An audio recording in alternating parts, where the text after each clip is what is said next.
Welcome to your chemistry class. आज की class में हम लोग डिस्कस करेंगे प्रॉपर्टीज़ ऑफ हैलोअरीन्स। स्टार्ट करते हैं फिजिकल प्रॉपर्टीज़ ऑफ हैलोअरीन्स और एराइल हैलाइड्स से। First, aryl halides are colourless oil और crystalline solids having pleasant smell. तो आपके जो एराइल हैलाइड्स है वो या तो कलरलेस ऑयल के फॉर्म में या फिर क्रिस्टलाइन सॉलिड के फॉर्म में एग्जिस्ट करते हैं और उनमें एक प्लेजेंट स्मेल होता है, अच्छा स्मेल होता है।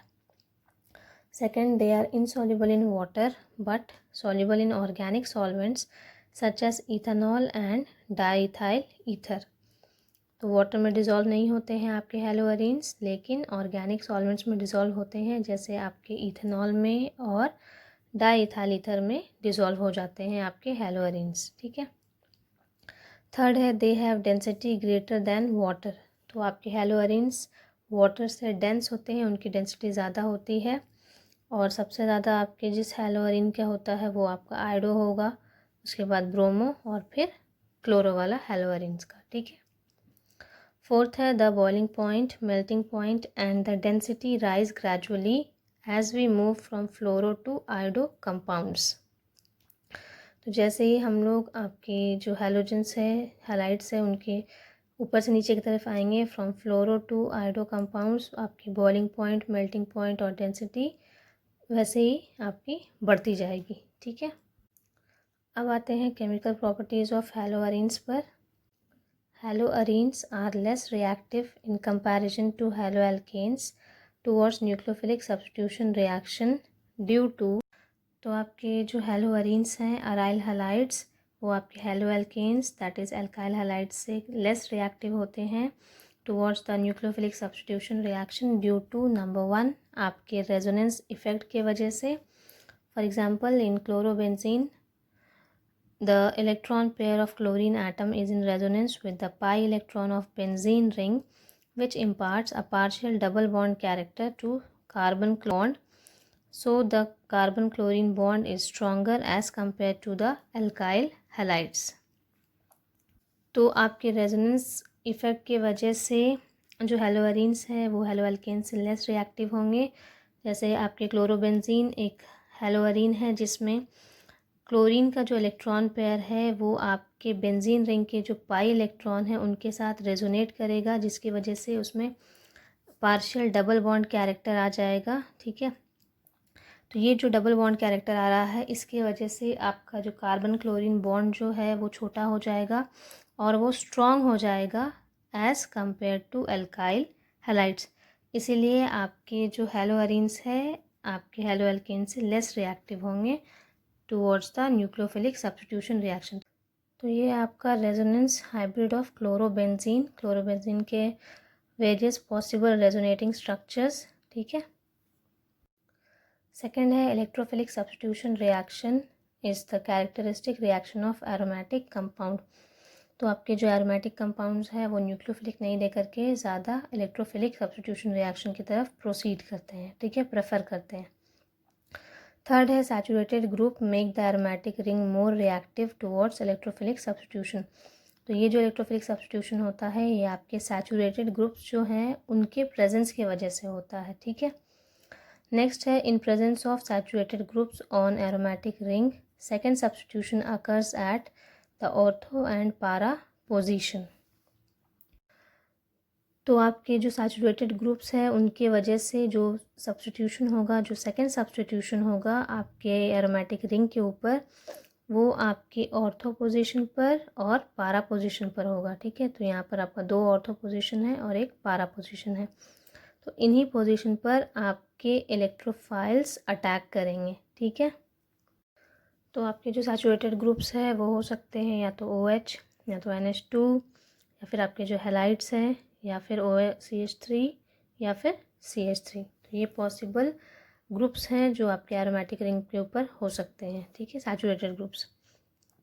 And in presence of unsaturated group aromatic ring becomes less reactive towards electrophilic substitution reaction and the second substitution occurs at the Meta position.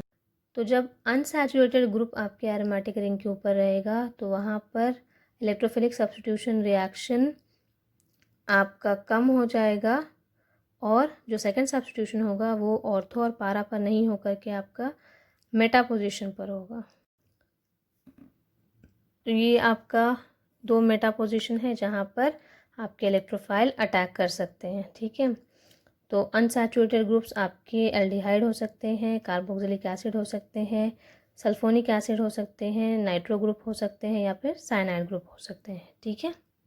तो स्टार्ट करते हैं इलेक्ट्रोफिलिक सब्स्टिट्यूशन रिएक्शन। फर्स्ट है आपका क्लोरीनेशन, जो halogenation का सबसे first reaction है chlorination, जिसमें क्लोरीन रिएक्ट करेगा हैलोअरीन्स के साथ इन प्रेजेंस ऑफ FeCl3, ठीक है। तो ये आपका क्लोरोबेंजीन है, इसका 2 मोल रिएक्ट करेगा with chlorine 2 mole in presence of FeCl3। इसको हीट करेंगे तो ये कन्वर्ट हो जाएगा इनटू ऑर्थो डाइक्लोरोबेंजीन एंड पारा डाइक्लोरोबेंजीन और साथ में HCl रिलीज होगा, ठीक है। तो ये आपका एक सैचुरेटेड ग्रुप है जिसके वजह से आपके 2 सब्स्टिट्यूशन हुए हैं, एक ऑर्थो पोजीशन पर और एक पारा पोजीशन पर, ठीक है। Same trend of reaction will be followed in bromination, जहाँ पर ब्रोमीन रिएक्ट करेगा आपके क्लोरोबेंजीन के साथ इन प्रेजेंस ऑफ FeBr3 और हीट करने के बाद ये कन्वर्ट हो जाएगा इनटू ऑर्थो ब्रोमो क्लोरोबेंजीन और पारा ब्रोमो क्लोरोबेंजीन और साथ में आपका HBr रिलीज होगा, ठीक है। थर्ड है nitration, that is reaction with concentrated nitric acid in presence of concentrated sulphuric acid. तो क्लोरोबेंजीन कन्वर्ट हो जाएगा into ortho chloro nitrobenzene and पारा क्लोरो नाइट्रोबेंजीन और साथ में वाटर का फॉर्मेशन होगा, ठीक है। 2 मोल वाटर रिलीज होगा।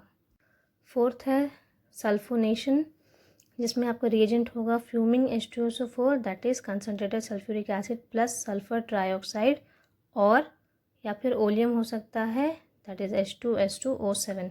इन दोनों में से कोई भी रिएजेंट हो सकता है जो सल्फोनेशन रिएक्शन देगा, ठीक है। तो सल्फोनेशन रिएक्शन में आपका जो हैलोअरीन है क्लोरोबेंजीन वो फ्यूमिंग H2SO4 के साथ जब रिएक्ट करेगा हीट करने के बाद ये कन्वर्ट हो जाएगा इनटू 2 सब्स्टिट्यूशन होंगे क्योंकि ये एक सैचुरेटेड ग्रुप है।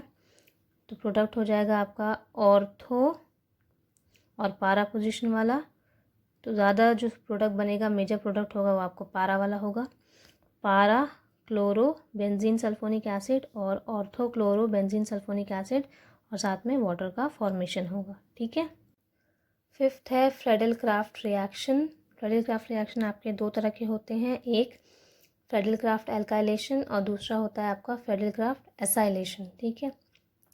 तो एल्काइलेशन में आपका ये जो एल्काइल हैलाइड है ये इसका एल्काइल ग्रुप इंट्रोड्यूस होगा into the benzene ring aromatic ring पर, ठीक है। तो कैटलिस्ट हो जाएगा आपका एल्युमिनियम ट्राइक्लोराइड AlCl3। हीट करने से ये कन्वर्ट हो जाएगा इनटू ऑर्थोक्लोरोटोलुईन और पाराक्लोरोटोलुईन और साथ में HCl रिलीज होगा, ठीक है। सेकेंड पार्ट है आपका फ्रेडल क्राफ्ट एसाइलेशन, जहाँ पर एसाइल ग्रुप इंट्रोड्यूस होगा इनटू योर एरोमेटिक रिंग। तो क्लोरोबेंजीन रिएक्ट करेगा with acetyl chloride in presence of AlCl3 catalyst.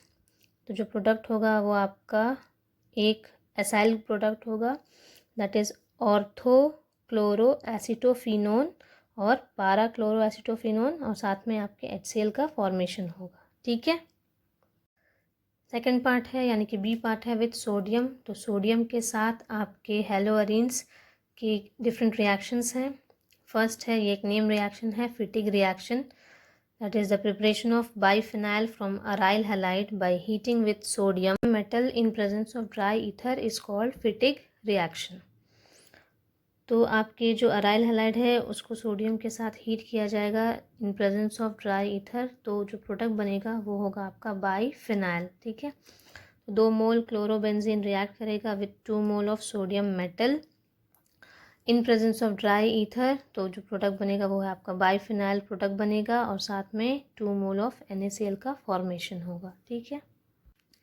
Second है Wurtz Fittig reaction, that is the preparation of alkyl benzene from a mixture of alkyl halide and aryl halide by heating with sodium metal in presence of dry ether is called Woods Fittig reaction. तो फिटिग reaction में आपके 2 मोल aryl halides के react कर रहे थे sodium metal के साथ यहाँ वुड्स फिटिंग रिएक्शन है, तो यहाँ पे आपका एक अराइल हैलाइड होगा और एक अल्काइल हैलाइड होगा, ठीक है। तो ये आपका अराइल हैलाइड है और ये आपका अल्काइल हैलाइड है जो रिएक्ट करेगा with sodium metal in presence of dry ether. Heat करने के बाद ये कन्वर्ट हो जाएंगे इनटू टोलुइन। टोलुइन का फॉर्मेशन होगा, ये अल्काइल ग्रुप इंट्रोड्यूस हो जाएगा और HCl का फॉर्मेशन होगा, ठीक है। और लास्ट है आपका रिडक्शन। तो इस नेसेंट हाइड्रोजन के साथ रिएक्ट करके क्लोरोबेंजीन कन्वर्ट हो जाएगा into benzene and HCl in presence of lithium aluminium hydride catalyst, ठीक है। तो आज की क्लास में हम लोगों ने properties of aryl halides that is haloarenes के बारे में डिस्कस किया। आप इन रिएक्शंस को अच्छे से प्रैक्टिस कीजिएगा, ठीक है। तो आज की क्लास के लिए इतना ही। Okay, thank you.